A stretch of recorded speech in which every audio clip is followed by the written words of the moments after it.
Okay, so United States of America, they spend millions and billions, if not trillions of dollars to the Zionist state, and they help them with weapons, manufacturing job.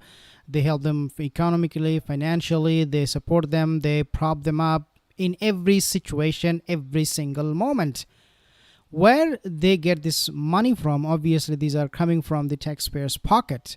So if I'm an American and my money is being used somewhere, should I not be talked about it? Should I not be informed about it, especially in a presidential debate? Well, let's take a look what Donald Trump is saying and Kamala Harris is saying. Look at what's going on in the Middle East. This would have never happened. I will get that settled and fast, and I'll get the war with Ukraine and Russia ended.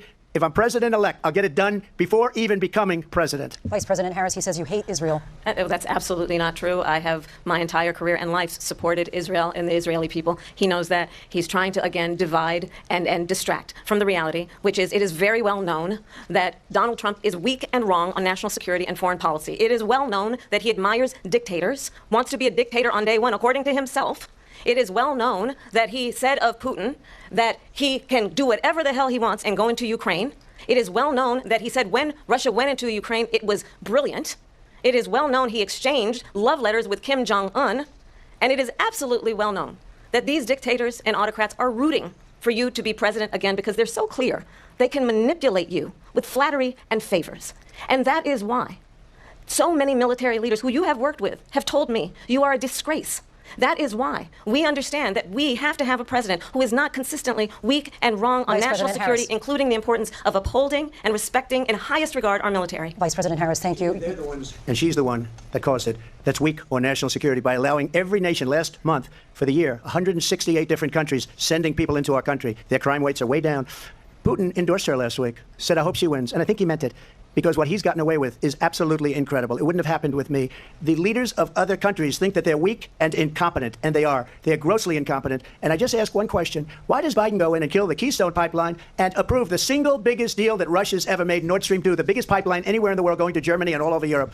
Because they're weak and they're ineffective. On October 7, Hamas, a terrorist organization, slaughtered 1,200 Israelis, many of them young people who were simply attending a concert. Women were horribly raped. And so absolutely, I said then, I say now, Israel has a right to defend itself. We would. And how it does so matters. Because it is... But the king, okay, so I understand what happened October 7. You're going to be parroting the same lie. We knew that. But the problem here is that how you going to defend them, you said it matters.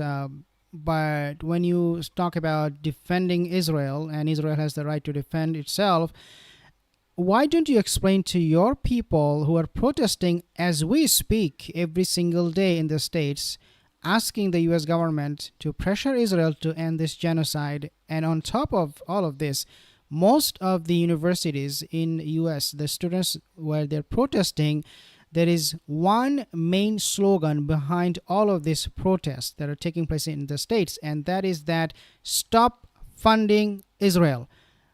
We do not hear a single word from Kamala or Donald Trump about those funding, where the money is going, how Israel is spending. There is zero accountability. In other words, if you're an American, your money is being spent on a foreign government to protect that, and you will not have your voice heard if you say, I want to know more details, and I want to, for some people, I want to stop this funding.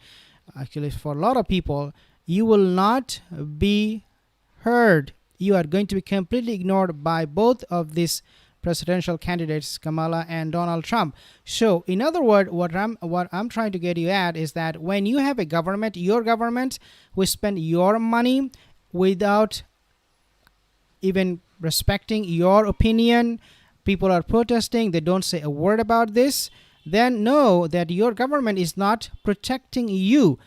They are protecting a different country, a different nation, and in the process, they are going to be ruining your economy and your country. So, American, if you're listening, you need to wake up and ask question to these people, where is my money? How are you spending? And I want you to stop spending, and I do not like the way you're spending. There has to be a much stronger voice altogether.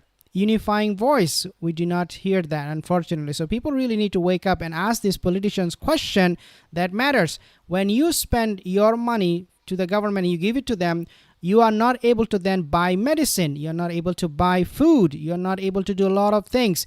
Where is this money going? To Israel. So why don't you ask them, at least tell us where you're spending, how you're spending, and even better, ask them to stop spending your money. It is your money, and they have zero accountability for it.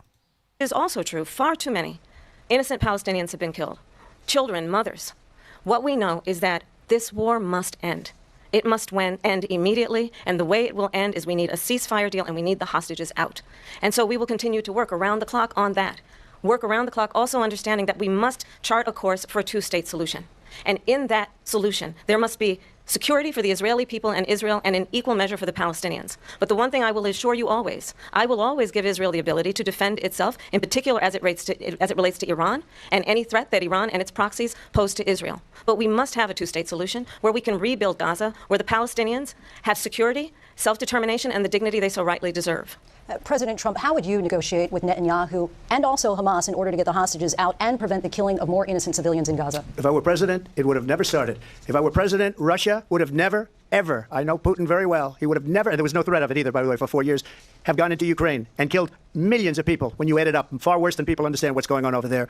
But when she mentions about Israel, all of a sudden, she hates Israel. She wouldn't even meet with Netanyahu when he went to Congress to make a very important speech. She refused to be there because she was at a sorority party of hers. She wanted to go to the sorority. So Donald Trump, he's beating around the bush instead of addressing the real issue here. He's just talking nonsense. Oh, she hates Israel. No, she does not. It is more than obvious. None of the U.S. politicians, they hate Israel, because if they do, their career is going to be over. So he need to really stop talking nonsense and address the real issue, which is that when Netanyahu came to Congress, did you ask him, what are you doing with our money? No. You rather ask him, do you need more? We're going to send you more. You have the right to defend yourself. So we even asked the question, who is in charge of your foreign policy affairs, especially when it comes to the Middle East? Is it your country? Is it Donald Trump? Is it Kamala? Is it Joe Biden? Or is it Netanyahu himself? Party. She hates Israel. If she's president, I believe that Israel will not exist within 2 years from now. And I've been pretty good at predictions, and I hope I'm wrong about that one. She hates Israel. At the same time, in her own way, she hates the Arab population, because the whole place is going to get blown up. Arabs, Jewish people, Israel will be gone. It would have never happened. Iran was broke under Donald Trump. Now Iran has $300 billion because they took off all the sanctions that I had. Iran had no money for Hamas or Hezbollah or any of the 28 different spheres of terror. And they are spheres of terror. Do you want Ukraine to win this war? I want the war to stop. I want to save lives that are being uselessly, people being killed by the millions. It's the millions. It's so much worse than the numbers that you're getting, which are fake numbers. And it's only getting worse. Okay, so according to the recent poll and public opinion, people believe in the States that Iran is really not their enemy. Okay, this is something you need to understand. But they try to brainwash their citizen, Donald Trump and Kamala Harris, Joe Biden, that Iran is the biggest threat, not North Korea. Of course, North Korea is one of them, but Iran has to be on notice all the time, so we have to spend money on Israel. They find a very lame excuse to do so, ending up spending money in places where they do not need to. Absolutely. Lead to World War III. Don't kid yourself, David. We're playing with World War III, and we have a president that we don't even know if he's... Where is our president? We don't even know if he's a president. And just to clarify They threw him out of a campaign like a dog. We don't even know. Is he our president? But we have a president, Mr. President, that doesn't know he's alive. Your time is up. Just to clarify in the question, do you believe it's in the U.S. best interest for Ukraine to win this war, yes or no? I think it's the U.S. best interest to get this war finished and just get it done. All right, negotiate a deal, because we have to stop all of these human lives from being destroyed. First of all, it's important to remind the former president, you're not running against Joe Biden, you're running against me. I believe the reason that Donald Trump says that this war would be over within 24 hours is because he would just give it up. And that's not who we are as Americans. Let's understand what happened here. I actually met with Zelensky a few days before Russia invaded, tried through force to change territorial boundaries, to defy one of the most important international rules and norms. If Donald Trump were president, Putin would be sitting in Kyiv right now. And understand what that would mean, because Putin's agenda is not just about Ukraine. Understand why the European allies and our NATO allies are so thankful that you are no longer president, and that we understand the importance of the greatest military alliance the world has ever known, which is NATO. See, the same thing can be said about Netanyahu.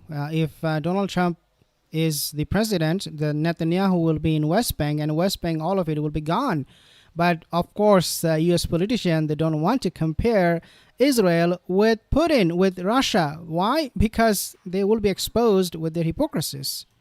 And what we have done to preserve the ability of Zelensky and the Ukrainians to fight for their independence. Otherwise, Putin would be sitting in Kyiv with his eyes on the rest of Europe, starting with Poland. And why don't you tell the 800,000 Polish Americans right here in Pennsylvania how quickly you would give up for the sake of favor and what you think is a friendship with what is known to be a dictator who would eat you for lunch. Have you ever met Vladimir? Understand why the European allies and our NATO allies are so thankful that you are no longer president and that we understand the importance of the greatest military alliance the world has ever known, which is NATO, and what we have done to preserve the ability of Zelensky and the Ukrainians to fight for their independence. Otherwise, Putin would be sitting in Kyiv with his eyes on the rest of Europe, starting with Poland. And why don't you tell the 800,000 Polish Americans right here in Pennsylvania how quickly you would give up for the sake of favor and what you think is a friendship. Again, I mean, you same thing can be said about Netanyahu, and this is what, in fact, the Middle Eastern countries, they're fearing right now, including Erdogan, that Netanyahu is going to be expand Israeli territories, and he's going to grab more lands, not just from West Bank, but also from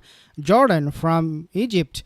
And this is where he's heading to. So, yeah, you address Putin, his imperialism ambition, then you need to really say the same thing for your friend Netanyahu, who is even more of a lunatic than anybody else living today.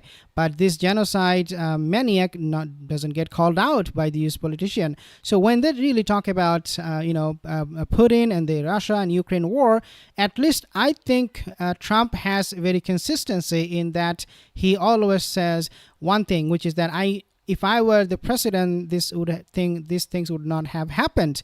But this is not what the Democrats they say. They say things that are very, very, wishy-washy. Sometimes, the Putin is responsible. The next thing is that they're praising Netanyahu. They're talking about Israel and his self-defense and all those tosh. But for Trump, I know he's going to be a nutcase. Of course, there is no doubt about that. But at least he is not lying. He is very, very consistent in his foreign policy that no war will start. Even though that is a myth. When Trump says there is no war under my leadership, that is a myth.